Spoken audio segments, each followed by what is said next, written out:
All right, welcome to another episode of John Makes Marketing Better. Hopefully, anyway, at least give you my opinions on marketing that comes in, just to help you see it so you can make your stuff better too. All right, so if you're like me, you get all these postcards and these little card decks and things in the mail. I love them. I save them. You probably throw them out. I save them because they're all great local businesses and they're all little ads and things like that. And I thought I'd just sort of pick one out and do a critique and how it could be, you know, what I would do about it. So usually there's improvements I could make or things I recommend, at least my own idea, right? I'm an idiot, but these are idiots' ideas, right? Okay, here we go. So I'm gonna take this one here, and let's see, this is for the Joint Chiropractic. All right, so it's a chiropractic office.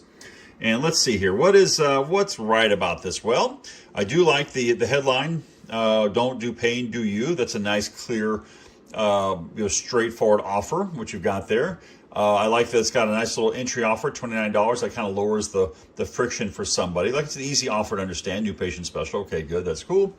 I do like this part here. Oops, sorry, this part here. Because you get the it's very easy to find them. Walk-ins welcome. Okay, good. So you know you don't have to make an appointment for that. Open nights and weekends. That's good.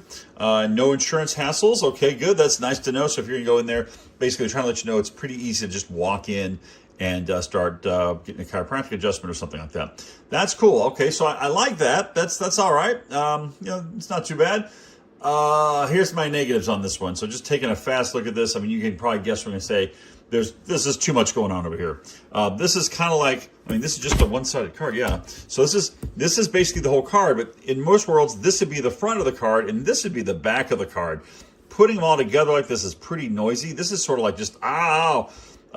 It's hard to kind of confront and read, although I understand it's got the information you need there. There's got to be a better way to put that there so it's not, so you don't really just destroy the eye trail. The eye trail is where your eye naturally moves on a piece, and when you've got two competing sides like this, it's really hard to know where you should put your attention, so you just sort of end up skipping this whole thing right here. Okay, so I do like the, anyway. Yeah, you have to have that date on there. There's nothing we can do more about that. There's nothing I can say about that. But I also see as a weakness here is this call now for an appointment, this call to action. There's no phone number here. Now, granted, I know you got a billion phone numbers over here, but you should have one easy thing here or something like that. You can tell that whoever did the actual design work, they capitalized the word now right there. They kind of know it was a weak call to action, so they try to punch it up there, but it really kind of falls flat at that exact moment. Also, this special here, it's call now for your appointment, but it doesn't really give you any urgency.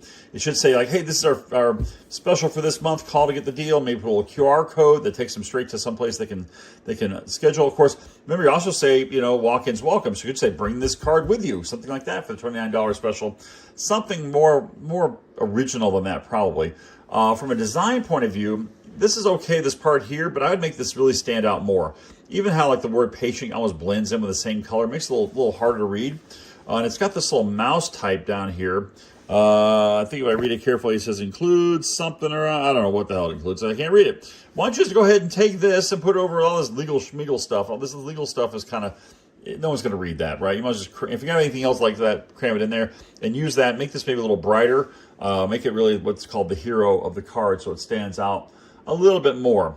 So as a general idea, you want the card to be, any piece you do to be very understandable at just a glance. And this kind of does that. I'd say it's about a 70% out of 100. Out of that, a 7 out of 10, I guess is a better way to say it, right? I would definitely try to reduce this noise here and make use of it. Oh, another point. See this image? All right. I understand that, yes, young people get back pain too or enjoy chiropractic as well, but I don't think this is the exact demographic you're going for in terms of age. People like to see themselves in an offer, in an ad. And so you really should try to work in who you're really going after. Probably somebody older, honestly, I would have on there. It's a nice lifestyle picture, they call it. So it's like a nice little vibe. Oh, play with your dog and life is awesome. And the bright sunshine behind and the whole golden hour thing they're doing there. That's cool. But probably you could do better with that picture or show a better demographic on that. I guess that's kind of my first impressions of this card. Yeah, we definitely clean this up. You have a lot of wasted opportunity here. I'd almost just get rid of that and then expand out on this thing. maybe make this punch up a little bit more and make this, put a phone number down here or an email address, or actually makes more sense to have that go below there just from a flow of the conversation. All right. So yeah, so I would just want to say this though. It's easy to criticize someone else's ads. It's easy to find fault. You don't know what choices they had, what constraints they had. But here's the good thing about this piece. No matter what, I'm reviewing it, which means it went out, which means people saw this. Too often people wring their hands and worry that, oh, I can make this better. I can make this better. You know what the best promo piece is? The one that went out. The one that actually got into people's hands. And even if it's got flaws or you can theoretically improve it, the fact that it goes out is the most important thing. So when in doubt, send it out.